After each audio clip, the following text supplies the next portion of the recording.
안녕하세요, 김호준입니다. 독일 말 중개업자가 최순실과 박근혜 대통령을 만나기 전 마사회와 말 수입에 관해 논의했고, 이 만남 한 달 후 농림축산부, 교육부, 문체부가 승용말을 4,000마리가량 더 늘리고 승마를 소년체전에 포함한다는 발표를 했었다는 사실은 이미 밝혀졌습니다.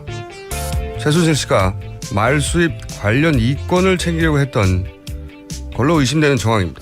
되돌아보면 황교안 대행이 경제를 살린다며 처음 인사권을 행사한 게 마사회장이었습니다.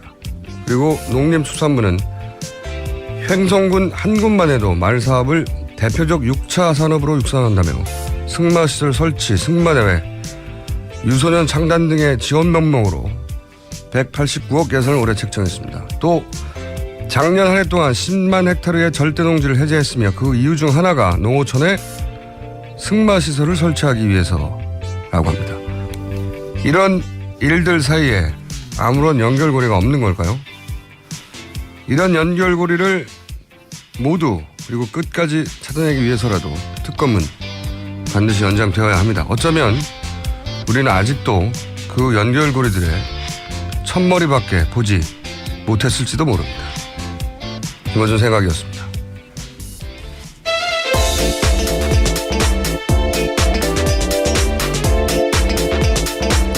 시사인의 김은지입니다.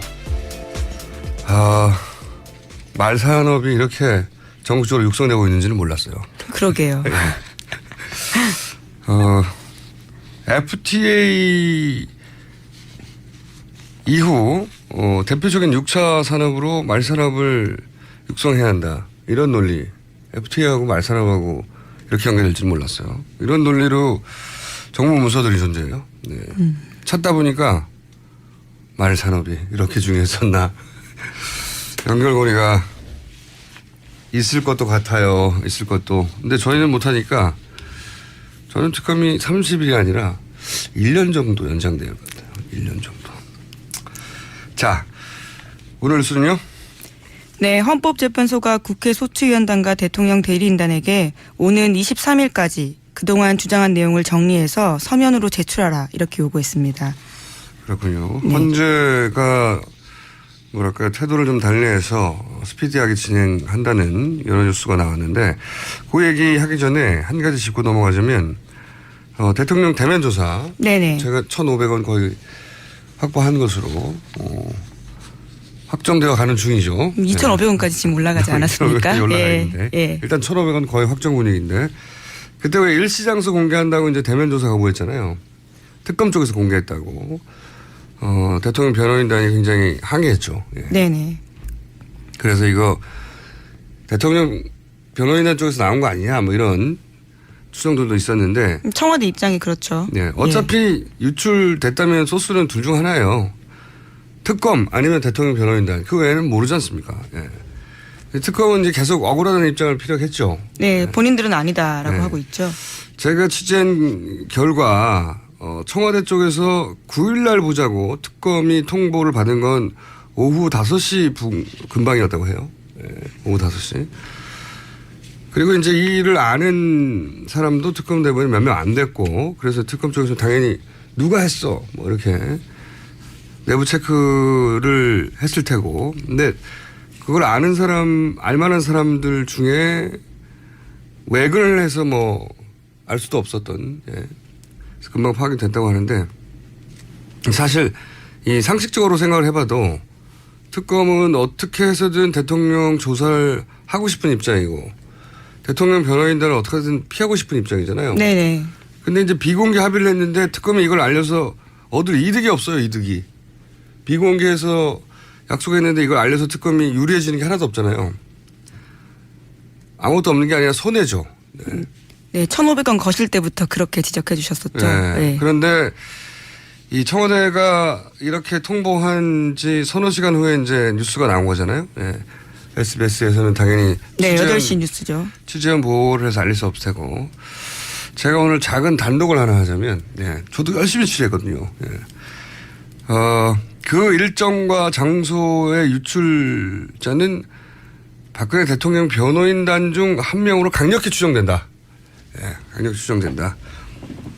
자기들 쪽에서 흘러나간 정보를 특검에 뒤집어 씌운 거다.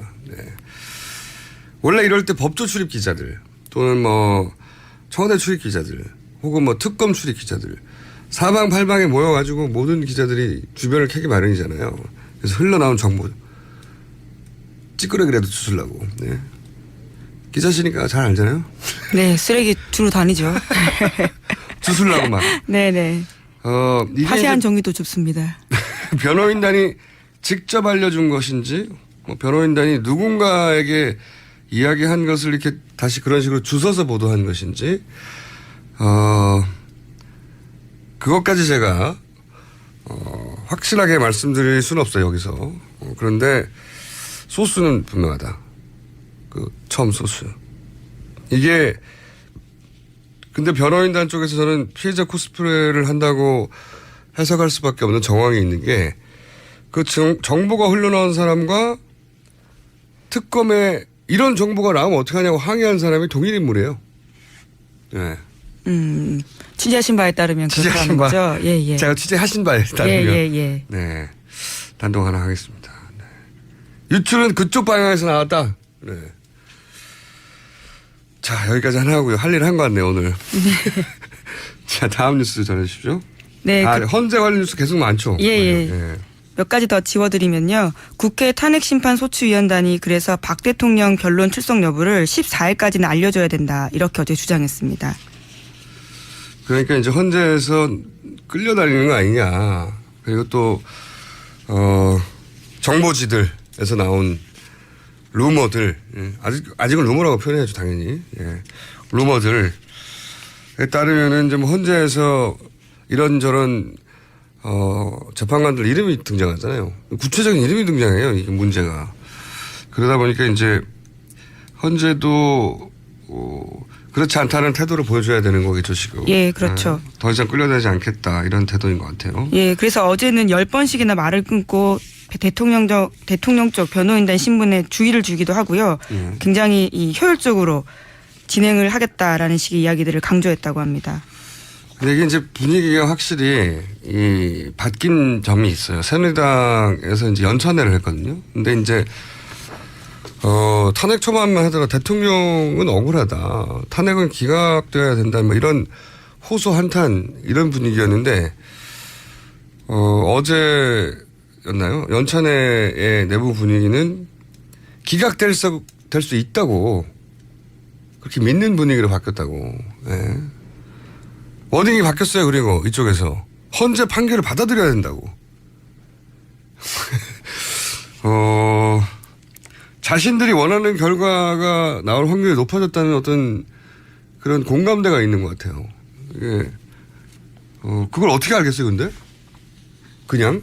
이분들도 다 그냥 찌라시를 보고 그러는 걸까요? 예. 저는, 그리고 이제 정보지에 이제 구체적인 이름들이 거론되잖아요. 근데 이제 상식적인 수준에서는 이게 루머의 관점에서 보면 박근혜 대통령이 직접 임명한 재판관들을 당연히 처음에 거론하겠죠. 근데 이건 근거가 저는 없다고 보고 그 자체만으로는 임명했다고 반드시 뭐 생각해보면 그 박원순 소장도. 네, 그렇죠. 대통령이 임명했습니다. 대통령 임명이 나온 거기 때문에. 근데 이분은 3월 13일 이전에 해야 한다고 강력히. 그리고 이분을 그렇게 새누리당에서 비판한다고 하잖아요. 토론에서도. 네, 어제 토론회에서 그런 막말도 나왔습니다. 뭐라고 그랬다고요? 이노근 전 새누리당 의원이 한 말인데요. 다른 사람도 아니고 그 사람은 말 그대로 자기 어미를 잡아먹고 태어난 살모사 같은 사람이에요. 이렇게 이야기했다고 합니다. 이게 임명권자인데. 예, 뭐 배신했다 이런 취지의 이야기죠. 예. 자기들 뜻대로 움직여주지 않았다는 거죠. 네. 그래서 임명했다는 것만으로 이렇게 거론되는 건 제가 보기엔 억울한 면이 많을 거라고 보고 그분들은.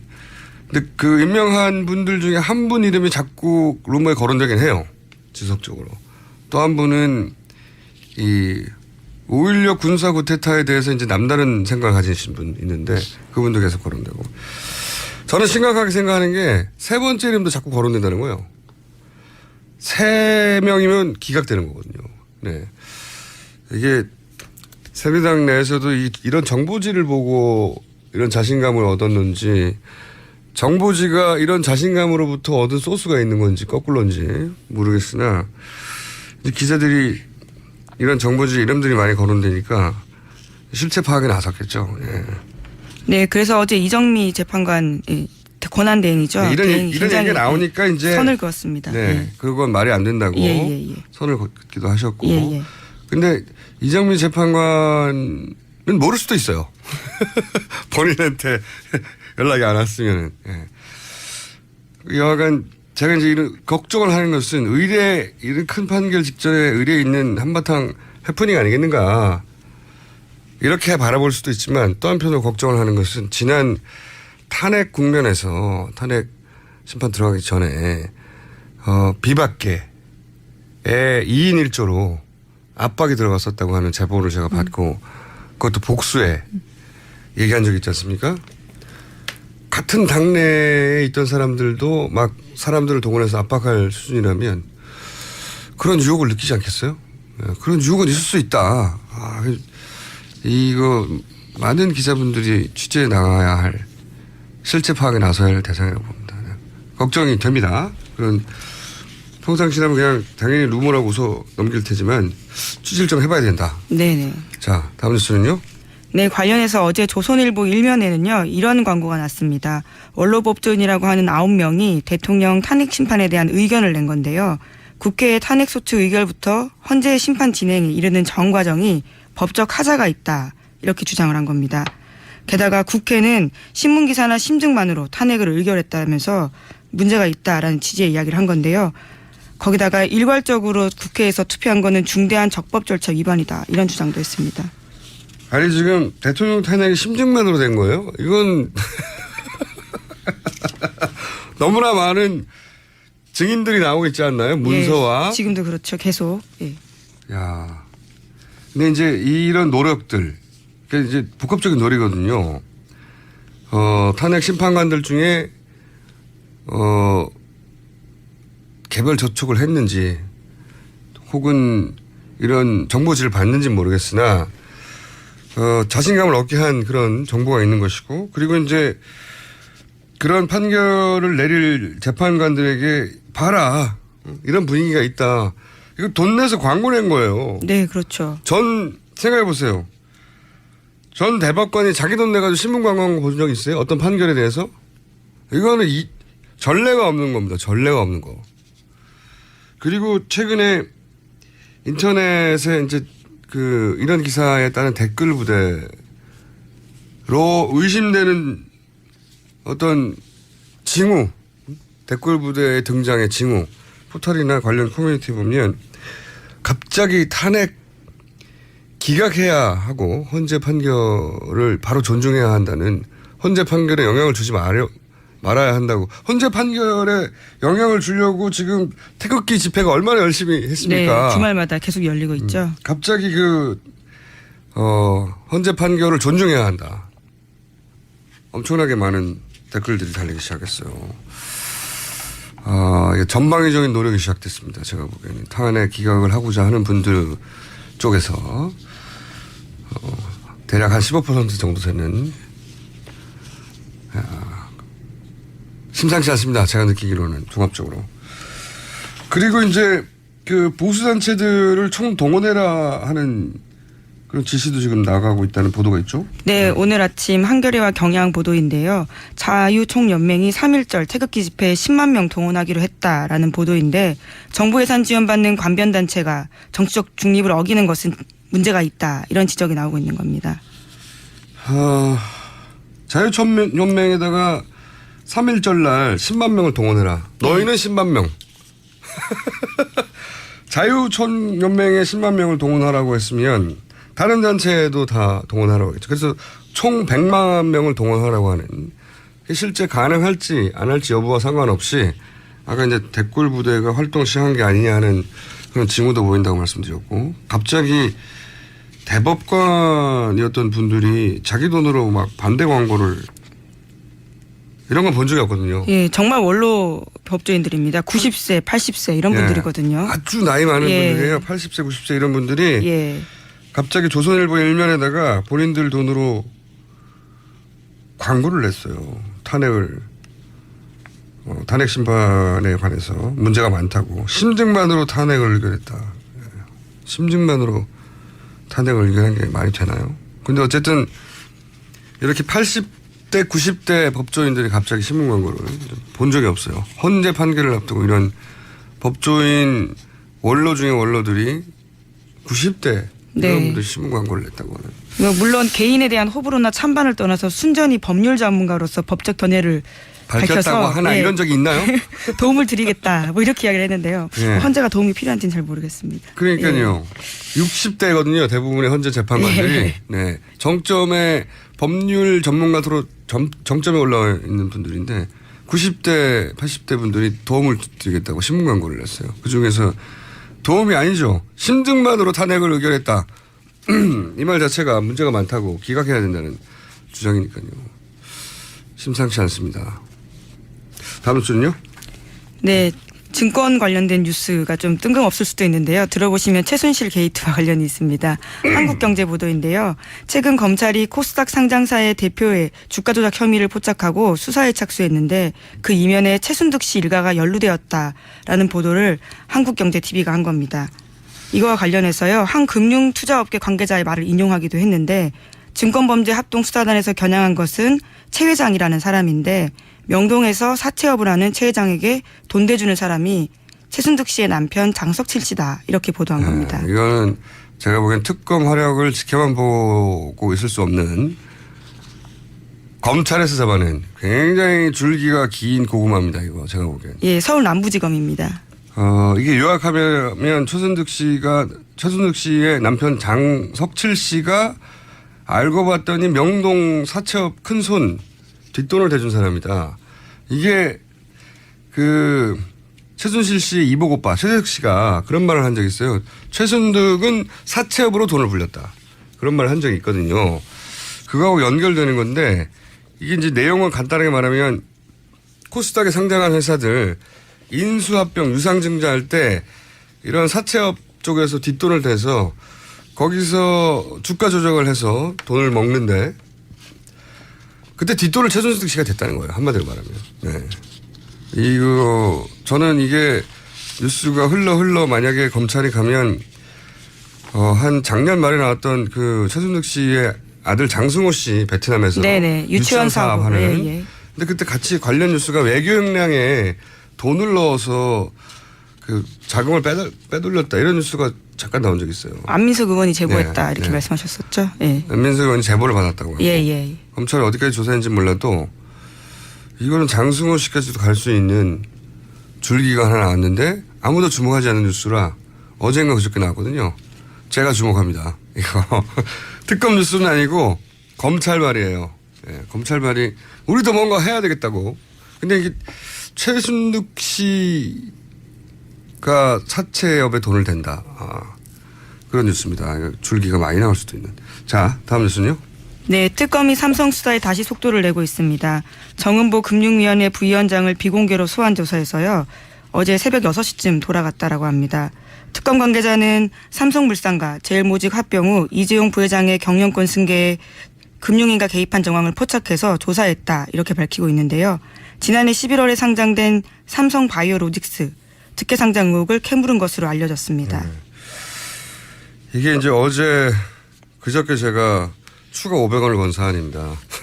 이게 공정위 금융위를 갑자기 압수수색했는데 이거는 삼성 이재용 부회장 영장 재청구를 타겟으로 지금 이쪽을 뒤지고 있는 건데 이게 관련 뉴스가 중요한 게 뭐냐면 공정위나 금융위가 뭔가 중요한 결정 사항을 있을 때 삼성에 유리한 결정을 내렸다는 건데 결론적으로. 예. 근데 그때 그것을 청와대가 그렇게 하라고 지시했다는 겁니다. 예, 그렇죠. 그런 뉴스들이에요. 다. 예.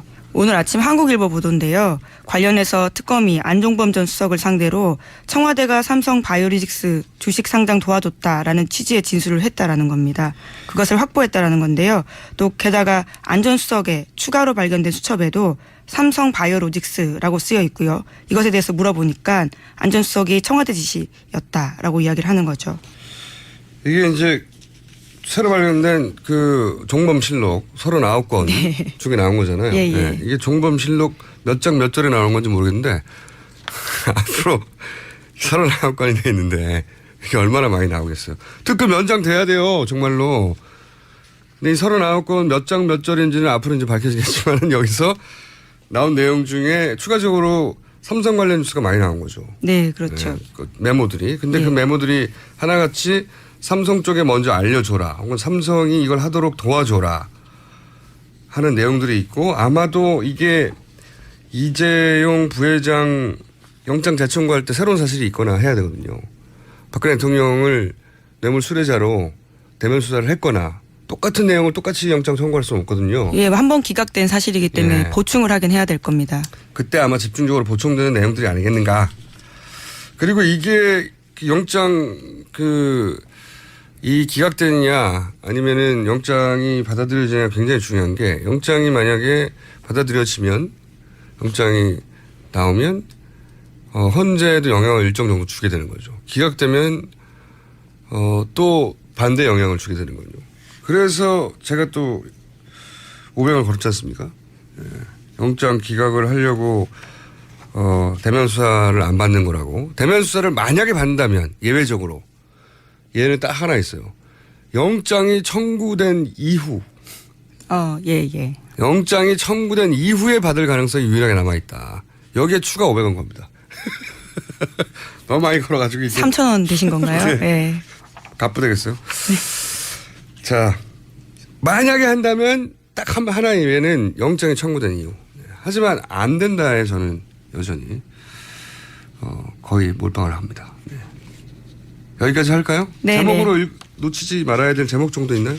네, 정유라 씨 수강 신청 메일을 최경희 전 총장이 직접 받아봤다라는 건데요. 최경희 총장이 왜 학생 메일을 받아요? 예, 수강 신청 내역을 받았다라는 수강 신청 겁니다. 내역을. 예, 총장이요. 예. 영장 대청구 되겠죠, 이분도. 예. 네. 자, 오늘은 또 혹시 제목 하나 읽어야 될 정도. 예, 특검이 어제 주사 아줌마, 속칭 주사 아줌마로 불리는 백 씨를요 비공개 소환 조사했다고 합니다. 네, 영장 재청구에 첨부하려고 하는 건가요? 네. 여기까지 하겠습니다. 지금까지 시사인의 예, 김은지였습니다. 감사합니다. 아무도 묻지도 따지지도 않고 가입하셨다고요? 보험은 너무 어려워요. 걱정 마십시오. 마이보험 체크가 도와드립니다. 1800-7917 마이보험 체크로 지금 전화 주세요. 1800-7917 이미 가입한 보험이나 신규 보험도 가장 좋은 조건을 체크해서 찾아드립니다. 인터넷 한글 주소 마이보험.com 또는 카카오톡에서 아이디 검색 마이보험을 친구 추가하여 상담하실 수 있습니다. 여성 여러분, 골반이 삐딱하면 허리가 아파요. 아랫배가 나와요. 골반이 바로 서야 건강도 아름다움도 바로 섭니다. 바디로직을 입으세요. 토크밴드의 입체적인 탄력이 틀어진 골반을 바로잡습니다. 간편하고 확실한 골반 교정 타이즈 바디로직. 삐딱한 남성 골반에도 역시 바디로직. 바디로직의 효과를 못 느끼셨다면 100% 환불해드립니다. 자세한 환불 조건은 홈페이지를 참조하세요. 굶고 뛰고 땀 빼고 다 해봤다. 그래봐야 소용없었다. 다이어트는 결국 먹는 게 문제다. 동결건조 채소와 곡물, 단백질 그리고 효소와 비타민, 미네랄로 만든 다이어트 전용 그린 스무디로 하루 한두 끼만 바꿔 드세요. 검색창에서 비타샵을 검색해주세요.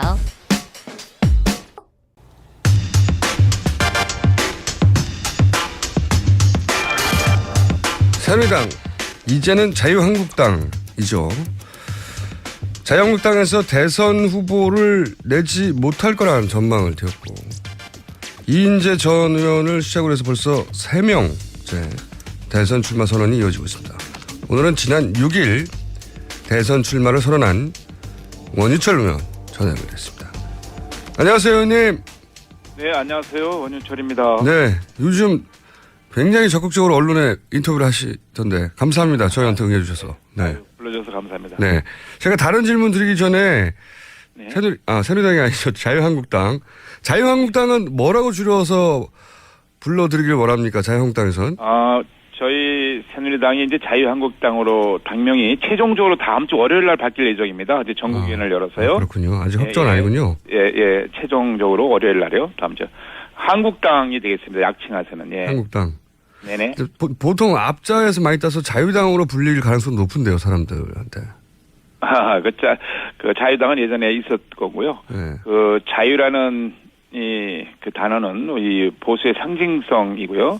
오늘의 대한민국이 있기까지 그 아주 담고 있는 그 소중한 가치를 담고 있는 단어 아니겠습니까? 그 자유라는 것도 굉장히 중요하죠. 자유한국의 의미를 담아서 저희가 자유한국당이라고 최종적으로 지금 결정이 된 상태인데요.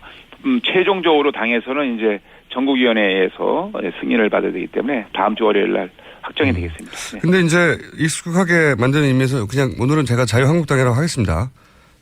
예. 어차피 바뀔 거니까. 편하게 하십시오. 네네. 네. 예. 근데 그 자유한국당에서 이번 대선에 몇 분이나 경선에 나오실까요? 뭐 10명이 나올 수도 있다는 얘기도 있어가지고요. 예. 지금 뭐 최종적으로 출마 선언을 하시는 분들을 다 들어봐야겠죠. 지금은 뭐 정확하게 예측하기는 좀 어려운 상황입니다. 네. 근데 이제 이인재 전 의원은 진작에 하셨고 안상수 의원 그리고 의원님 말고 나머지 이제 지금 앞으로 거론될 거 혹은 나서실 것 같은 분들 보면 김문수 전 도지사는 거기 나오시는 것 같고 그죠? 그런 것 같죠? 예. 정우택 원내대표도 거론되는데 그러신 것 같죠? 글쎄요, 뭐 최종적으로 입장을 아직 밝히고 있지 않아서 모르겠습니다. 좀 봐야겠습니다. 네. 이완구 전 총리와 홍준표 도지사, 이런 분도 거론되는데 가능성이 있나요? 글쎄, 제가 그분들의 생각을 제가 말씀드린 건 적절치 않습니다. 그러면 한 분만 더 여쭤볼게요. 네네. 황교안 대행은 나옵니까? 글쎄요, 그것도 뭐 알 수가 없는 거죠. 예. 그래도 이제 분위기라는 게 있지 않습니까? 지금 황교안 대행은 그 국정의 이 공백 상황을 성실하고 또 차분하게 메꿔야 되는 위치에 있고요. 최근에 이 구제역이라든가 이런 민생 현장이 많이 발생하고 있지 않습니까? 민생에 집중하고 또 안보도 잘 챙기는 이러한 대응이 돼야 되겠죠. 출마 여부는 이제 앞으로 법적인 문제가 해소되거나 이 탄핵이 어떻게 결정되느냐에 따라서 달라질 수가 있는데 제일 중요한 건 국민들의 마음이겠죠. 아무튼 뭐 누구나 다 출마할 수 있는 건데 지금 상황에서는 황교안 대행께서는 국정에 매진을 하는 게 맞다. 저는 이렇게 보고 있습니다. 물론입니다. 지금은 그런데 네네. 앞으로 상황에 따라서는 이제 나오실 가능성도 있다는 거죠. 예. 특히 탄핵이 기각되면 나오실 가능성이 아주 높다고 봐야 되겠죠? 그럴 가능성이 매우 높다고 저도 생각하고 있습니다. 네. 탄핵이 기각될 가능성은 얼마나 높다고 보십니까? 글쎄 지금 뭐 헌재에서 한참 재판이 진행 중인데. 네. 개인적인 전망은 뭐 적절치가 않죠. 예. 지금 그러지 않아도 정치권에서 헌재에 대해서 여러 가지 형태로 압력을 가하는 거 별로 제가 좋게 바라보고 있지 않습니다. 예. 자, 그러면은 한 가지만 이 관련해서 고약도 여쭤봐야 되는데 그 전에 하도 여러분들이 나오신다 싶어서. 네.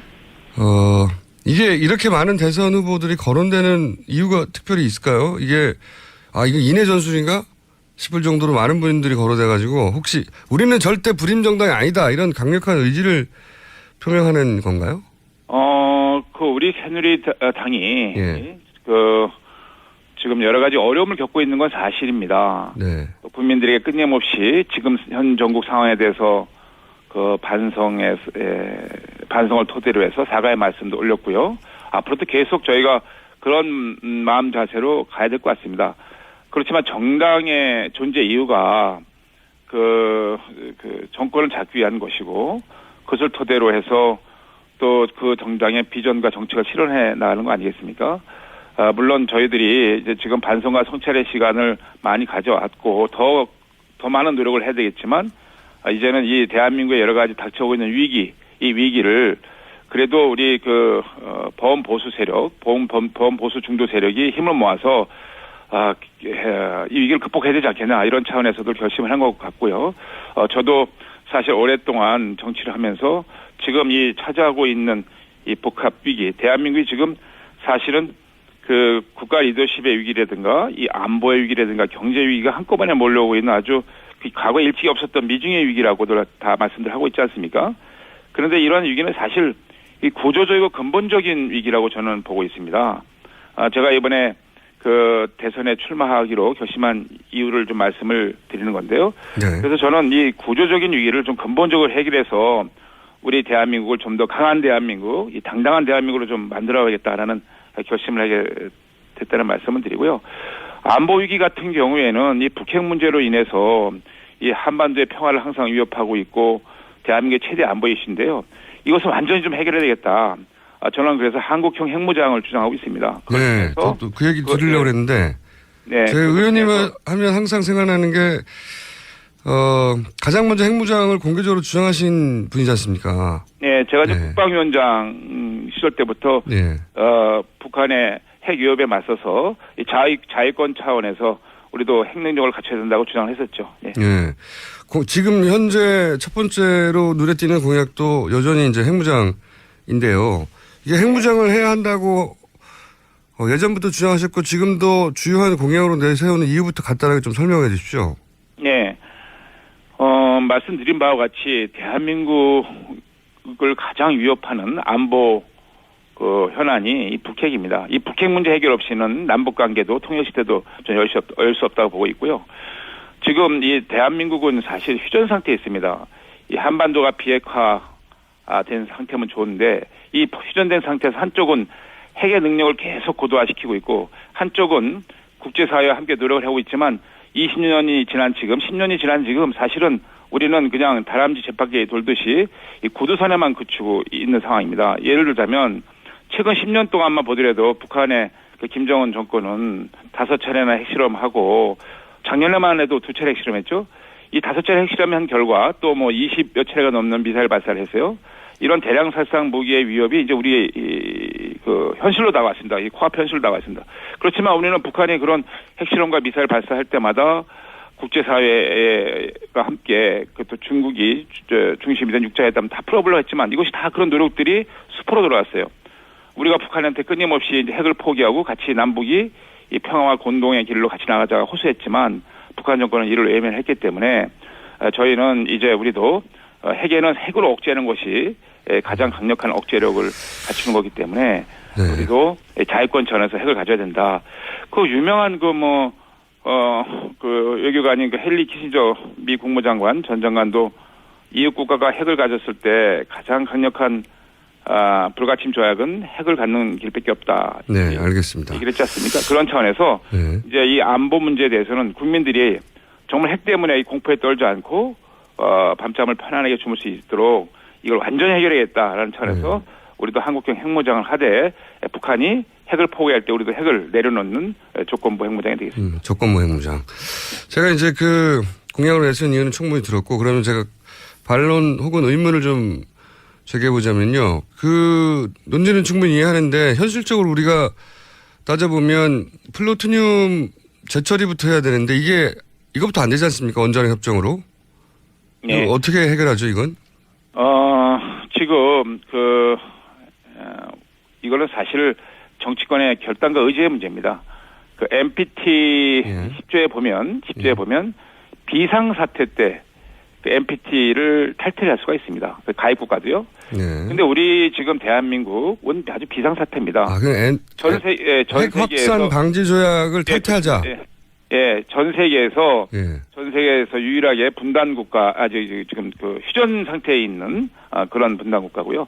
그런데 한쪽은 끊임없이 지금 그 핵의 능력을 고도화시키고 있고 그 미사일 발사를 비롯해서 여러 가지 대량 살상 무기를 계속 도발하고 있지 않습니까? 이런 상황 자체가 비상사태입니다. 저는 그것만 가지고도 우리가 충분히 그 명분이 있다고 보고 있고. 그러면 의원님, 핵 확산 방지 조약을 탈퇴하면 혹은 뭐 위반하면 이란이 그랬듯이 북한이 그랬듯이 경제 제재를 당하지 않습니까?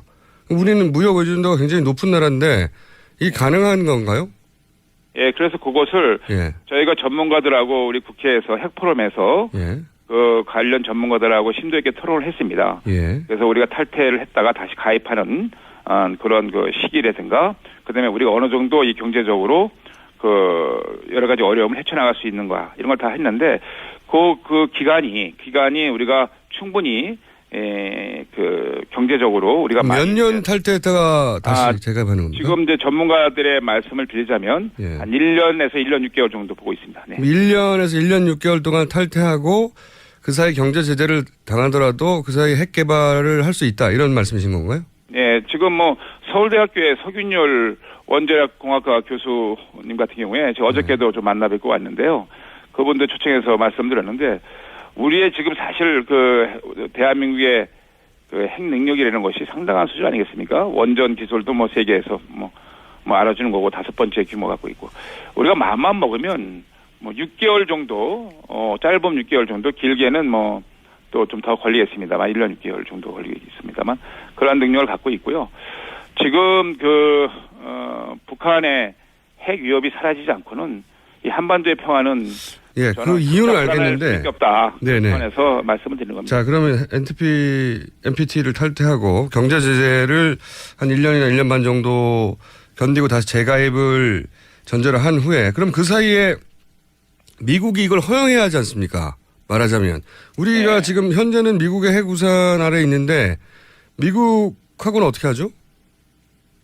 지금은 한미 동맹이 매우 중요한 우리 대한민국의 안보 또 경제적인 자산 가치입니다. 그 틀림없고요. 그렇지만 우리의 운명을 언제까지 동맹국에게만 맡길 수 없지 않습니까? 우리가 지금 핵우산으로 지금 북한의 핵을 억제하고 있지만 우리가 비가 올 때마다 옆집 가서 우산을 빌려올 수 없는 거 아니겠습니까? 아하, 그러면 미국과 군사동맹 관계가 한 1년 반 정도 균형이 있더라도 먼저 핵을 보유하는 게 우선이기 때문에 이런 말씀이시는 거네요? 미국의 트럼프 대통령도 네. 그 선거 유세 과정 속에 물론 지금 입장이 조금 달라졌습니다만 한국도 자체적으로 북한 핵에 맞서서 핵을 개발할 수도 있다 이런 취지로 굉장히 파격적인 주장이신데 예, 자, 예. 그러면 핵을 개발해도 예, 그 의원님 여러 가지 예. 지금 중요한 건 가장 중요한 판단 기준은 예. 우리 대한민국과 국민의 안위를 어떻게 지키고 가실 거냐. 예. 점점 고도화되고 이 불안정성이 높아져가는 지금 중국이 사드 우리 그 북핵 위협에서 맞서서 하려는 이 방어 목적인 사드 배치도 저렇게 내정 간섭 하듯이 방해하고 예, 그렇죠. 간섭하고 있지 않습니까? 예. 이건 심각한 문제입니다. 이건 대한민국의 정말 당당한 대한민국이 되기 위해서 제가 여러 드릴 말씀 많이 있습니다만 지금 우리 주권, 우리 군사적인 주권 문제에 대해서도 심각하게 침해받고 있는 사실에 대해서 정말 한탄할 노릇이죠. 예. 그런데 방어 무기인 사드에 대해서도 중국이나 러시아가 이 정도로 압박을 하는데 핵을 가진다고 하면 한반도 긴장이 굉장히 올라가지 않을까요? 돌파해 나가야죠. 지금 돌파해 나간다고요?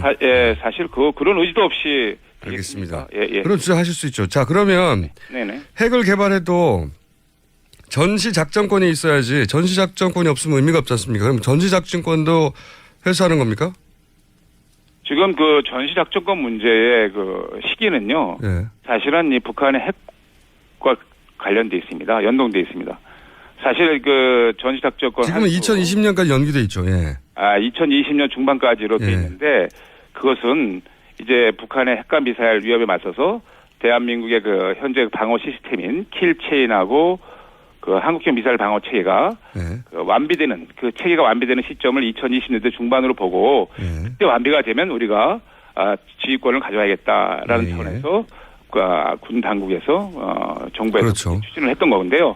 만약에 우리가 한국형 핵무장을 하게 되면 언제든지 가져와도 되죠. 예. 그러니까 전시 작전권도 포함해서 미군과의 그 군사 공조는 좀 약화시키더라도 핵을 자체 무장하는 게 훨씬 중요하기 때문에 전시 작전권도 가져와야 된다고 생각하시는 거네요. 그러면? 그렇죠. 원정은 가져와야 되는데, 그거 당연히 가져와야죠. 가져와야 되는데, 네. 지금 전시작전 지휘권 문제는 거듭 말씀드리지만, 북핵의 위협에 대한 해소가 됐을 때 가져오려고 하는 거 아닙니까? 예. 그런데 우리가 한국형 핵무장을 했을 경우에는, 우리 완전히 이제 핵을 억제할 수 있는 능력을 갖추기 때문에. 근데 아까 말씀으로는, 제가 이제 궁금해서 그런 겁니다. 아까 말씀으로는 경제 제재 한 1년 반 정도 받을 수 있고, 그때는 미국과 관계가 좀 예전 같지 않겠지만, 이렇게 말씀하셨는데, 전시작전권은 그럼 둔 채로 1년 반 동안 경제 제재를 받는 건가요? 전시작전권을 그때 달라고 하고 1년 반 동안 개발하는 건가요? 아니죠. 그러니까 그거는 이제 우리가 완전히 이제 북한의 위협에 완전히 맞설 수 있는 체계를 갖췄을 때 가져오는 거기 때문에 그 전에 있는 상황은 얘기할 필요가 없는 거죠. 예.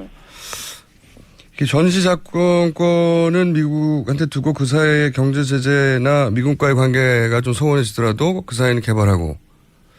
그러니까 구체적인 액션 플랜을 좀 듣고 그게 사람들한테 설득력이 있으면. 네, 그래서 제가 이제 원칙을 3부 원칙이라는 걸 또 내세웠고요. 또 그 과정 속에서 미국을 또 설득하는 작업이 필요하고, 어떻게 보면 우리가 완전히 북핵을 제압하는 그런 능력을 갖추는 것이 결과적으로도 미국 안보에도 도움이 된다. 한미동맹 차원에서 그렇게 이제 설득을 하는 것도 또 중요한 일이 될 것입니다. 예. 근데 이제 우리가 그런 논리로 핵무장을 하면 일본이나 대만도 사실 핵을 무척 갖고 싶어 하는데, 주변 국가들도 다들 핵을 갖겠다고 핵무장 하겠다고 나오지 않을까요? 이거 핵무장 그 나라들이 알아서 판단해서 결정할 문제죠. 우리는 우리가 판단할 문제고요. 지금은 정말 엄중한 상황이고, 연일 지금 그 북핵 위협이 지금 날로 고조되고 있는 상황 아니겠습니까? 이 상태에서 우리가 그냥 바라만 보고 있을 수 없는 상황이죠. 이렇게 모든 주변 국가들이 핵무장을 한다고 나서고 이렇게 압박을 하는 게 더 위험한 상황이 되지 않을까요? 예. 글쎄요, 그거는 이제 그 나라들이 판단할 문제고, 그건 우리는 우리의 문제가 시급한 거니까, 예. 각국이 알아서 판단할 문제라고 생각합니다. 예. 알겠습니다. 전체적인 취지는 제가 이해했고요. 네. 탄핵이 기각될지 인용될지야 물론 모르시겠지만, 기각되는 것이 마땅하다는 혹은 인용되어도 어쩔 수 없다는 개인적인 입장은 있을 수 있지 않습니까? 의원님의 입장은 어떠십니까? 탄핵이 기각되고 인용되고 이거는 이제 헌재에서 그렇죠. 네, 물론 결정을 하고 있기 때문에 정말 요즘에 저는 그거보다 더 심각한 게 민주주의 기본적인 질서를 흔들려는 이 정치권의 이런 행동과 말입니다. 최근에 지금 헌재가 매우 저는 흔들리고 있다고 보는데요. 끊임없이 지금 야당의 일부 대선 주자들 또 어저께는 야당 3당 대표들이 촛불을 더 높이 들어서 헌재를 압박해야 된다는 등 이렇게 하는 것은 정말 옳은 태도가 아니다. 지금 대한민국이 그러지 않아도 주말이면 이 촛불 집회와 태극기 집회로 두 동강이 지금 점점 나가고 있고, 정말 운명의 날이라는 것이 결정이 되면 정말 최악의 상황도 올 수 있다라는 불안이 지금 사실 엄습하고 있습니다. 마치 마주 달리고 있는 열차처럼 지금 달려가고 있는데, 저는 정치권은 이것을 조금 더 국회에서 또 정치권에서 녹여내야 된다. 그런 차원에서 제가 이 빅테이블론을 다시 꺼내 들었습니다. 지금은 대연정이 중요한 것이 아니라 정치적인 대타협이 중요하다. 그러기 위해서 여야 당대표가 또 원내대표가 같이 참여하는 여야 정치 대협상회의를 통해서 지금 불안해하고 계신 국민들에게 안정감도 주고 또 이 대한민국의 새로운 미래를 위해서 우리가 정치적인 대결단을 해야 될 시기가 아닌가 이렇게 보고 있거든요.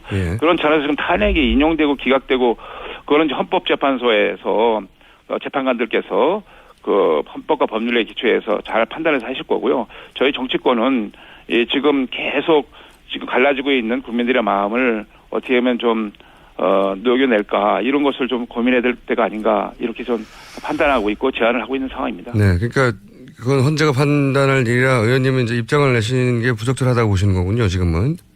예, 저는 개인적인 입장이 분명히 있죠. 뭐 밝힌 건 있는데 지금 상황에서는 우리 정치인들이 지금 가서 헌재에 탄핵 그러니까 100번을 양보하더라도 재판을 신속하게 해달라라는 거는 뭐 이해할 수 있지만 탄핵을 인용해야 된다라고 주장을 하면서 안 하면 가만히 안 있겠다라는 취지로 이렇게 겁박을 하는 건 올바른 태도가 아니지 않습니까? 저는 그래서 그런 건 자제하고 정치인들은 어떻게 하면은 이 탄핵 정국을 수습할 것인지를 가지고 같이 고민하고 논의하는 것이 맞다라고 보고 있습니다. 예. 근데 또 한편으로는 이제 정치라는 게 국민들 여론을 받아서 그거를 이제 대리하는 분들이라 탄핵이 이행돼야 된다는 여론이 아직도 80% 육박한 거는 여론조사가 드러내고 있는 사안이니까 국민들의 80% 가까이는 인용을 원하니까 그런 말을 하는 것도 문제 없는 거 아닌가요? 그럼 여론조사로 재판을 하지 그러면 굳이 재판을 아니 그 재판을 하라는 게 아니라 이제 그런 주장을 할 수 있지 않습니까? 재판이야 헌재가 하겠죠. 그거는 아니죠. 그거는 뭐 그거는 여론은 스스로 바뀌는 것이고요. 아직은 안 바뀌었는데요. 그런 거에 따라서 결정이 된다면 국가 운영이 어떻게 되겠습니까? 그거는 이제 그 어떤 제도나 또 어떤 원리에 따라서 국가 운영이 헌법과 법률에 의해서 국정이 운영돼야 되는 거고요. 여론은 뭐 수시로 바뀐다고 보고 있고요. 다만 지금 이 시점에서 저는 우리 정치인들이 어떻게 하면 이 혼란한 정국을 하루빨리 수습하고 국민들에게 좀 편안하게 해드릴까라는 가지고 고민을 해야 되지 않나 하는 차원에서 지금 빅테이블로 우리가 다시 한번 가다듬고 이 정치권에서 모여서 이 대선 정국, 이 탄핵 정국을 어떻게 수습하고 새로운 이제 19대 대선 선거를 어떻게 치를 것인가도 같이 고민할 때가 아닌가 싶습니다. 만약에 그렇지 않다면 정말 이 갈수록 이제 헌재 결정에 다가오고 또 이 태극기 집회, 촛불 집회가 점점 타오르고 하면 정말 마주 달리는 열차가 충돌하는 대참사가 되지 않나 이런 걱정도 솔직히 있습니다. 그런 걱정을 담아서 말씀을 드리고 있는 겁니다. 알겠습니다. 지금 그 자유한국당, 새누리당 지지율이 예전에 그 한 3분의 1 수준으로 떨어져 있지 않습니까? 지금 회복해야 하는데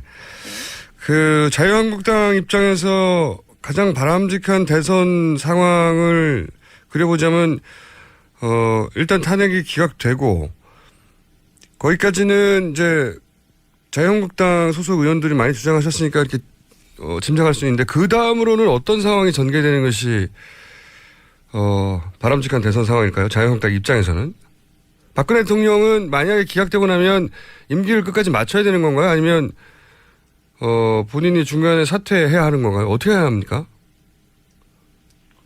지금은 기각이 될 경우에 그냥 뭐 있는 그대로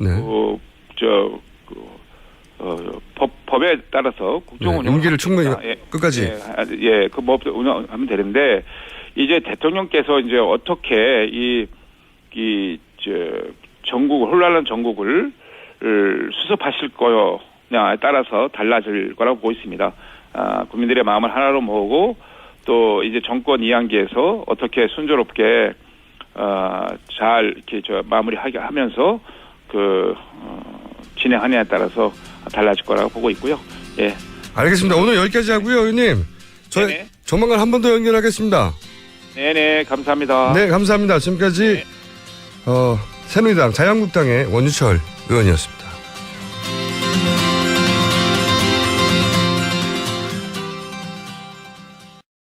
또 없는 게 아니라 손해죠. 네, 1,500원 거실 때부터 그렇게 지적해 주셨었죠. 네. 그런데 이 청와대가 이렇게 통보한 지 서너 시간 후에 이제 뉴스가 나온 거잖아요. SBS에서는 당연히 8시 뉴스죠. 취재원 보호를 해서 알릴 수 없을 테고 제가 오늘 작은 단독을 하나 하자면 저도 열심히 취재했거든요. 그 일정과 장소의 유출자는 박근혜 대통령 변호인단 중 한 명으로 강력히 추정된다. 강력히 추정된다. 자기들 쪽에서 흘러나간 정보를 특검에 뒤집어 씌운 거다. 원래 이럴 때 법조 출입 기자들 또는 청와대 출입 기자들 혹은 특검 출입 기자들 사방팔방에 모여가지고 모든 기자들이 주변을 캐기 마련이잖아요. 그래서 흘러나온 정보 찌끄러기라도 주술라고. 네. 기자시니까 잘 알잖아요. 네, 쓰레기 주로 다니죠. 주술라고 막. 네네. 이게 화세한 이제 정의도 줍습니다. 변호인단이 직접 알려준 것인지, 변호인단이 누군가에게 이야기한 것을 이렇게 다시 그런 식으로 주워서 보도한 것인지,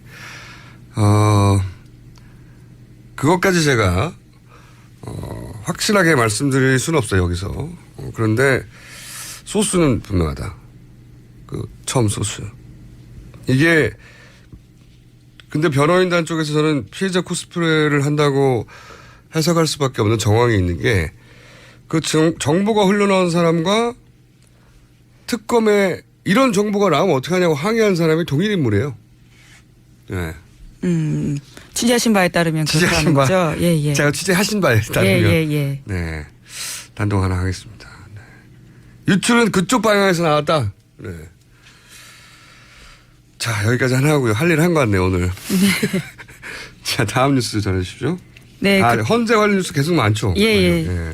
몇 가지 더 지워드리면요. 국회 탄핵심판소추위원단이 그래서 박 대통령 변론 출석 여부를 14일까지는 알려줘야 된다. 이렇게 어제 주장했습니다. 그러니까 이제 헌재에서 끌려다니는 거 아니냐. 그리고 또, 정보지들에서 나온 루머들. 예. 아직은 루머라고 표현해야죠, 당연히. 예. 루머들에 따르면은 좀 헌재에서 이런저런 재판관들 이름이 등장하잖아요. 구체적인 이름이 등장해요. 이게 문제가. 그러다 보니까 이제 헌재도 그렇지 않다는 태도를 보여줘야 되는 거겠죠, 지금. 예, 그렇죠. 더 이상 끌려다니지 않겠다 이런 태도인 것 같아요. 예, 그래서 어제는 10번씩이나 말을 끊고 대통령 쪽 변호인단 신문에 주의를 주기도 하고요. 굉장히 효율적으로 진행을 하겠다라는 식의 이야기들을 강조했다고 합니다.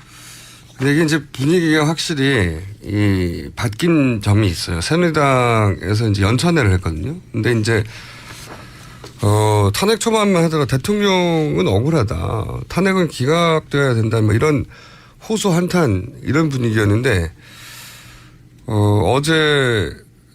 연찬회의 내부 분위기는 기각될 수 있다고 그렇게 믿는 분위기로 바뀌었다고. 예. 워딩이 바뀌었어요. 그리고 이쪽에서 헌재 판결을 받아들여야 된다고. 자신들이 원하는 결과가 나올 확률이 높아졌다는 어떤 그런 공감대가 있는 것 같아요. 이게 그걸 어떻게 알겠어요, 근데?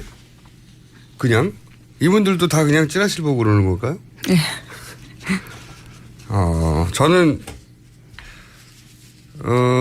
그리고 이제 정보지에 이제 구체적인 이름들이 거론되잖아요. 근데 이제 상식적인 수준에서는 이게 루머의 관점에서 보면 박근혜 대통령이 직접 임명한 재판관들을 당연히 처음에 거론하겠죠. 근데 이건 근거가 저는 없다고 보고 그 자체만으로는 임명했다고 반드시 뭐 생각해보면 그 박근혜 소장도. 네, 그렇죠. 네. 대통령이 임명했습니다. 네, 대통령 임명이 나온 거기 때문에. 근데 이분은 3월 13일 이전에 해야 한다고 강력히. 그리고 이분을 그렇게 새누리당에서 비판한다고 하잖아요. 토론에서도. 네, 어제 토론회에서 그런 막말도 나왔습니다. 뭐라고 그랬다고요? 이노근 전 새누리당 의원이 한 말인데요. 다 알고 있습니다. 정은보 금융위원회 부위원장을 비공개로 소환 조사해서요. 어제 새벽 6시쯤 돌아갔다라고 합니다. 특검 관계자는 삼성물산과 제일모직 합병 후 이재용 부회장의 경영권 승계에 금융인가 개입한 정황을 포착해서 조사했다 이렇게 밝히고 있는데요. 지난해 11월에 상장된 삼성바이오로직스 특혜 상장 의혹을 캐물은 것으로 알려졌습니다. 이게 이제 그저께 제가 추가 500원을 건 사안입니다. 이게 공정위 금융위를 갑자기 압수수색했는데 이거는 삼성 이재용 부회장 영장 재청구를 타겟으로 지금 이쪽을 뒤지고 있는 건데 이게 관련 뉴스가 중요한 게 뭐냐면 공정위나 금융위가 뭔가 중요한 결정 사항을 있을 때 삼성에 유리한 결정을 내렸다는 건데 결론적으로. 예. 근데 그때 그것을 청와대가 그렇게 하라고 지시했다는 겁니다. 예, 그렇죠. 그런 뉴스들이에요. 다. 예. 오늘 아침 한국일보 보도인데요. 관련해서 특검이 안종범 전 수석을 상대로 청와대가 삼성 바이오로직스 주식 상장 도와줬다라는 취지의 진술을 했다라는 겁니다. 그것을 확보했다라는 건데요. 또 게다가 안 전 수석의 추가로 발견된 수첩에도 삼성 바이오로직스라고 쓰여 있고요. 이것에 대해서 물어보니까 안 전 수석이 청와대 지시였다라고 이야기를 하는 거죠. 이게 이제 새로 발견된 그 종범실록 39건 중에 나온 거잖아요. 예, 예. 네. 이게 종범실록 몇 장 몇 절에 나온 건지 모르겠는데 앞으로 39건이 돼 있는데 이게 얼마나 많이 나오겠어요. 특검 연장돼야 돼요. 정말로. 근데 이 39건 몇 장 몇 절인지는 앞으로 이제 밝혀지겠지만 여기서 나온 내용 중에 추가적으로 삼성 관련 뉴스가 많이 나온 거죠. 네, 그렇죠. 네, 그 메모들이. 근데 그 메모들이 하나같이 삼성 쪽에 먼저 알려줘라. 혹은 삼성이 이걸 하도록 도와줘라. 하는 내용들이 있고 아마도 이게 이재용 부회장 영장 재청구할 때 새로운 사실이 있거나 해야 되거든요. 박근혜 대통령을 뇌물 수뢰자로 대면 수사를 했거나 똑같은 내용을 똑같이 영장 청구할 수는 없거든요. 예, 한 번 기각된 사실이기 때문에 예. 보충을 하긴 해야 될 겁니다. 그때 아마 집중적으로 보충되는 내용들이 아니겠는가. 그리고 이게 영장 이 기각되느냐 아니면은 영장이 받아들여지느냐 굉장히 중요한 게 영장이 만약에 받아들여지면 영장이 나오면 헌재에도 영향을 일정 정도 주게 되는 거죠. 기각되면 또 반대 영향을 주게 되는 거죠. 그래서 제가 또 500을 걸었지 않습니까? 예. 영장 기각을 하려고 대면 수사를 안 받는 거라고. 대면 수사를 만약에 받는다면 예외적으로 얘는 딱 하나 있어요. 영장이 청구된 이후. 예. 영장이 청구된 이후에 받을 가능성이 유일하게 남아있다. 여기에 추가 500원 겁니다. 너무 많이 걸어가지고 이제 3,000원 되신 건가요? 네. 갚부되겠어요. 자, 만약에 한다면 딱 하나 이외에는 영장이 청구된 이유. 하지만 안 된다에 저는 여전히 거의 몰빵을 합니다. 네. 여기까지 할까요? 네, 제목으로 놓치지 말아야 될 제목 정도 있나요? 네, 정유라 씨 수강 신청 메일을 최경희 전 총장이 직접 받아봤다라는 건데요. 최경희 총장이 왜 학생 메일을 받아요? 예, 수강 신청 내역을 받았다라는 수강 신청 겁니다. 내역을. 예, 총장이요. 예. 영장 대청구 되겠죠, 이분도. 예. 네. 자, 오늘은 또 혹시 제목 하나 읽어야 될 정도. 예, 특검이 어제 주사 아줌마, 속칭 주사 아줌마로 불리는 백 씨를요 비공개 소환 조사했다고 합니다. 네, 영장 재청구에 첨부하려고 하는 건가요? 네. 여기까지 하겠습니다. 지금까지 시사인의 김은지였습니다. 감사합니다. 아무도 묻지도 따지지도 않고 가입하셨다고요? 보험은 너무 어려워요. 걱정 마십시오. 마이보험 체크가 도와드립니다. 1800-7917 마이보험 체크로 지금 전화 주세요. 1800-7917 이미 가입한 보험이나 신규 보험도 가장 좋은 조건을 체크해서 찾아드립니다. 인터넷 한글 주소 마이보험.com 또는 카카오톡에서 아이디 검색 마이보험을 친구 추가하여 상담하실 수 있습니다. 여성 여러분, 골반이 삐딱하면 허리가 아파요. 아랫배가 나와요. 다른 사람도 아니고 그 사람은 말 그대로 자기 어미를 잡아먹고 태어난 살모사 같은 사람이에요. 이렇게 이야기했다고 합니다. 이게 임명권자인데. 예, 뭐 배신했다 이런 취지의 이야기죠. 예. 자기들 뜻대로 움직여주지 않았다는 거죠. 네. 그래서 임명했다는 것만으로 이렇게 거론되는 건 제가 보기엔 억울한 면이 많을 거라고 보고 그분들은. 근데 그 임명한 분들 중에 한 분 이름이 자꾸 루머에 거론되긴 해요. 지속적으로. 또 한 분은 이 5.16 군사 구테타에 대해서 이제 남다른 생각을 가지신 분 있는데 그분도 계속 거론되고. 저는 심각하게 생각하는 게 세 번째 이름도 자꾸 거론된다는 거예요. 3명이면 기각되는 거거든요. 네. 이게 새누리당 내에서도 이런 정보지를 보고 이런 자신감을 얻었는지 정보지가 이런 자신감으로부터 얻은 소스가 있는 건지 거꾸로인지 모르겠으나 이제 기자들이 이런 정보지 이름들이 많이 거론되니까 실체 파악에 나섰겠죠. 예. 네, 그래서 어제 이정미 재판관 권한 대행이죠. 네, 이런 얘기가 나오니까 이제 선을 그었습니다. 네, 예. 그건 말이 안 된다고 선을 긋기도 하셨고. 근데 이정미 재판관은 모를 수도 있어요. 본인한테 연락이 안 왔으면. 예. 여하간 제가 이제 이런 걱정을 하는 것은 의뢰 이런 큰 판결 직전에 의뢰에 있는 한바탕 해프닝 아니겠는가 이렇게 바라볼 수도 있지만 또 한편으로 걱정을 하는 것은 지난 탄핵 국면에서 탄핵 심판 들어가기 전에 비박계에 2인 1조로 압박이 들어갔었다고 하는 제보를 제가 받고 그것도 복수에 얘기한 적이 있지 않습니까? 같은 당내에 있던 사람들도 막 사람들을 동원해서 압박할 수준이라면 그런 유혹을 느끼지 않겠어요? 그런 유혹은 있을 수 있다. 이거 많은 기자분들이 취재에 나가야 할 실제 파악에 나서야 할 대상이라고 봅니다. 걱정이 됩니다. 그런 평상시라면 그냥 당연히 루머라고 웃어 넘길 테지만 취재를 좀 해봐야 된다. 네네. 자, 다음 뉴스는요. 네, 관련해서 어제 조선일보 일면에는요, 이런 광고가 났습니다. 원로법조인이라고 하는 9명이 대통령 탄핵 심판에 대한 의견을 낸 건데요. 국회의 탄핵소추 의결부터 헌재 심판 진행에 이르는 전 과정이 법적 하자가 있다. 이렇게 주장을 한 겁니다. 게다가 국회는 신문기사나 심증만으로 탄핵을 의결했다면서 문제가 있다라는 취지의 이야기를 한 건데요. 거기다가 일괄적으로 국회에서 투표한 거는 중대한 적법 절차 위반이다. 이런 주장도 했습니다. 아니 지금 대통령 탄핵이 심증만으로 된 거예요? 이건 너무나 많은 증인들이 나오고 있지 않나요? 문서와. 예, 지금도 그렇죠. 계속. 예. 야, 근데 이제 이런 노력들, 그러니까 이제 복합적인 놀이거든요. 탄핵 심판관들 중에 개별 접촉을 했는지, 혹은 이런 정보지를 봤는지 모르겠으나.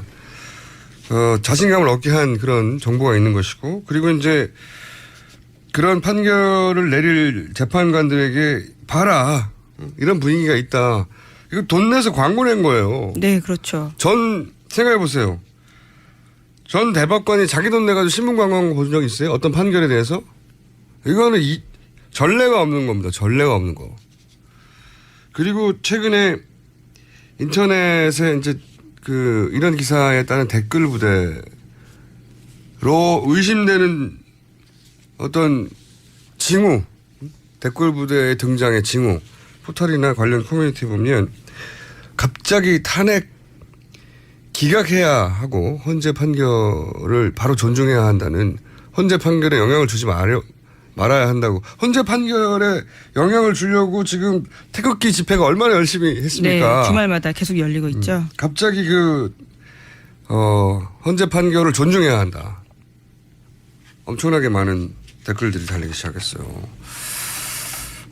이게 전방위적인 노력이 시작됐습니다. 제가 보기에는 탄핵 기각을 하고자 하는 분들 쪽에서 대략 한 15% 정도 되는 심상치 않습니다. 제가 느끼기로는 종합적으로.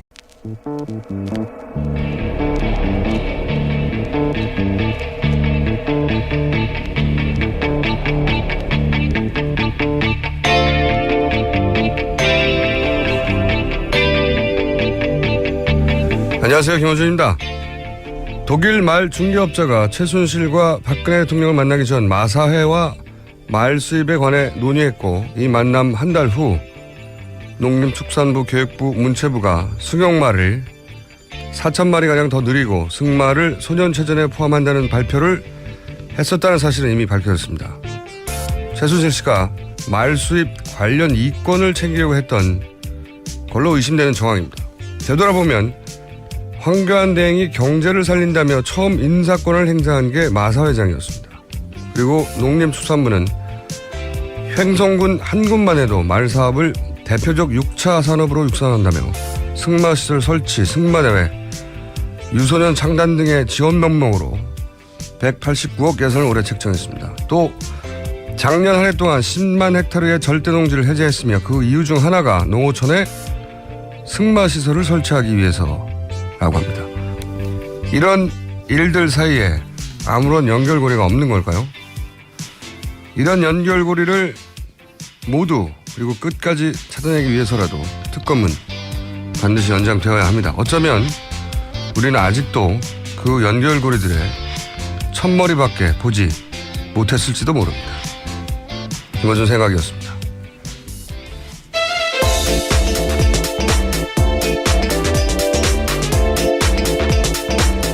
시사인의 김은지입니다. 말 산업이 이렇게 전국적으로 육성되고 있는지는 몰랐어요. 그러게요. FTA 이후 대표적인 6차 산업으로 말 산업을 육성해야 한다. 이런 논리. FTA하고 말 산업하고 이렇게 연결될지는 몰랐어요. 이런 논리로 정부 문서들이 존재해요. 네. 찾다 보니까 말 산업이 이렇게 중요했었나. 연결고리가 있을 것도 같아요. 있을 것도. 근데 저희는 못하니까 저는 특검이 30일이 아니라 1년 정도 연장될 것 같아요. 1년 정도. 자, 오늘 수는요? 네, 헌법재판소가 국회 소추위원단과 대통령 대리인단에게 오는 23일까지 그동안 주장한 내용을 정리해서 서면으로 제출하라 이렇게 요구했습니다. 그렇군요. 네. 헌재가 뭐랄까 태도를 좀 달리해서 스피디하게 진행한다는 여러 뉴스가 나왔는데 그 얘기 하기 전에 한 가지 짚고 넘어가자면 대통령 대면 조사 네네. 제가 1,500원 거의 확보한 것으로 확정되어 가는 중이죠. 2,500원까지 지금 올라가지 않았습니까? 올라가 있는데 예. 일단 1,500원 거의 확정 분위기인데 그때 왜 일시장소 공개한다고 이제 대면 조사 거부했잖아요. 특검 쪽에서 공개했다고. 대통령 변호인단이 굉장히 항의했죠. 예. 네네. 그래서 이거 대통령 변호인단 쪽에서 나온 거 아니냐 뭐 이런 추정들도 있었는데 청와대 입장이 그렇죠. 네, 어차피 유출됐다면 소스는 둘 중 하나예요. 특검 아니면 대통령 변호인단 그 외에는 모르지 않습니까? 예. 특검은 이제 계속 억울하다는 입장을 피력했죠. 네, 본인들은 아니다라고 네. 하고 있죠. 제가 취재한 결과 청와대 쪽에서 9일날 보자고 특검이 통보를 받은 건 오후 5시 근방이었다고 해요. 예, 오후 5시.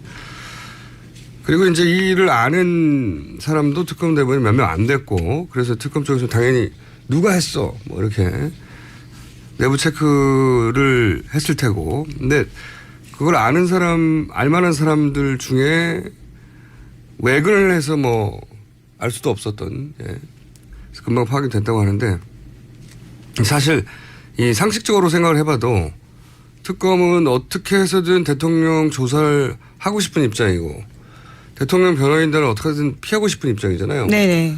근데 이제 비공개 합의를 했는데 특검이 이걸 알려서 얻을 이득이 없어요. 이득이. 비공개해서 약속했는데 이걸 알려서 특검이 유리해지는 게 하나도 없잖아요. 그리고 이제 그 보수단체들을 총동원해라 하는 그런 지시도 지금 나가고 있다는 보도가 있죠. 네, 오늘 아침 한겨레와 경향 보도인데요. 자유총연맹이 3.1절 태극기 집회에 10만 명 동원하기로 했다라는 보도인데 정부 예산 지원받는 관변단체가 정치적 중립을 어기는 것은 문제가 있다. 이런 지적이 나오고 있는 겁니다. 자유총연맹에다가 3.1절 날 10만 명을 동원해라. 너희는 10만 명. 자유총연맹에 10만 명을 동원하라고 했으면 다른 단체에도 다 동원하라고 했죠. 그래서 총 100만 명을 동원하라고 하는 실제 가능할지 안 할지 여부와 상관없이 아까 이제 댓글 부대가 활동 시작한 게 아니냐 하는 그런 징후도 보인다고 말씀드렸고 갑자기 대법관이었던 분들이 자기 돈으로 막 반대 광고를 이런 건 본 적이 없거든요. 예, 정말 원로 법조인들입니다. 90세, 80세 이런 분들이거든요. 아주 나이 많은 분들이에요. 80세, 90세 이런 분들이 갑자기 조선일보 일면에다가 본인들 돈으로 광고를 냈어요. 탄핵 심판에 관해서 문제가 많다고. 심증만으로 탄핵을 의결했다. 심증만으로 탄핵을 의결한 게 말이 되나요? 근데 어쨌든 이렇게 80대, 90대 법조인들이 갑자기 신문 광고를 본 적이 없어요. 헌재 판결을 앞두고 이런 법조인 원로 중에 원로들이 90대 이런 분들 신문 광고를 냈다고 하는. 물론 개인에 대한 호불호나 찬반을 떠나서 순전히 법률 전문가로서 법적 견해를 밝혔다고 하나 이런 적이 있나요?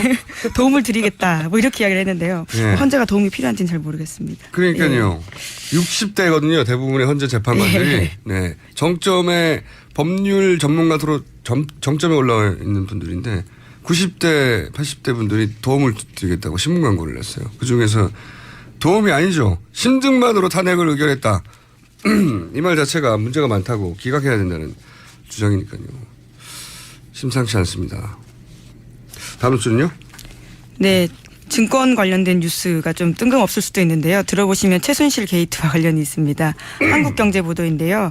최근 검찰이 코스닥 상장사의 대표의 주가 조작 혐의를 포착하고 수사에 착수했는데 그 이면에 최순득 씨 일가가 연루되었다라는 보도를 한국경제TV가 한 겁니다. 이거와 관련해서요. 한 금융투자업계 관계자의 말을 인용하기도 했는데 증권범죄합동수사단에서 겨냥한 것은 최 회장이라는 사람인데 명동에서 사채업을 하는 최 회장에게 돈 대주는 사람이 최순득 씨의 남편 장석칠 씨다. 이렇게 보도한 겁니다. 이거는 제가 보기엔 특검 활약을 지켜만 보고 있을 수 없는 검찰에서 잡아낸 굉장히 줄기가 긴 고구마입니다. 이거 제가 보기엔. 예, 서울 남부지검입니다. 이게 요약하면 최순득 씨의 남편 장석칠 씨가 알고 봤더니 명동 사채업 큰손 뒷돈을 대준 사람이다. 이게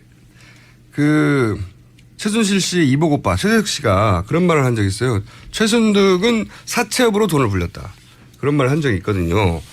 그거하고 연결되는 건데 이게 이제 내용을 간단하게 말하면 코스닥에 상장한 회사들 인수합병 유상증자할 때 이런 사채업 쪽에서 뒷돈을 대서 거기서 주가 조작을 해서 돈을 먹는데 그때 뒷돈을 최순득 씨가 됐다는 거예요. 한마디로 말하면. 네. 저는 이게 뉴스가 흘러 만약에 검찰이 가면 한 작년 말에 나왔던 그 최순득 씨의 아들 장승호 씨 베트남에서 네네. 유치원 사업 하는. 예. 근데 그때 같이 관련 뉴스가 외교 역량에 돈을 넣어서 그 자금을 빼돌렸다 이런 뉴스가 잠깐 나온 적이 있어요. 안민석 의원이 제보했다 네, 이렇게 네. 말씀하셨었죠. 예. 안민석 의원이 제보를 받았다고 하고. 예. 검찰이 어디까지 조사했는지 몰라도 이거는 장승호 씨까지도 갈 수 있는 줄기가 하나 나왔는데 아무도 주목하지 않는 뉴스라 어젠가 그저께 나왔거든요. 제가 주목합니다. 이거 특검 뉴스는 아니고 검찰발이에요. 예, 검찰발이 우리도 뭔가 해야 되겠다고. 근데 이게 최순득 씨가 사채업에 돈을 댄다. 그런 뉴스입니다. 줄기가 많이 나올 수도 있는. 자, 다음 뉴스는요? 네, 특검이 삼성 수사에 다시 속도를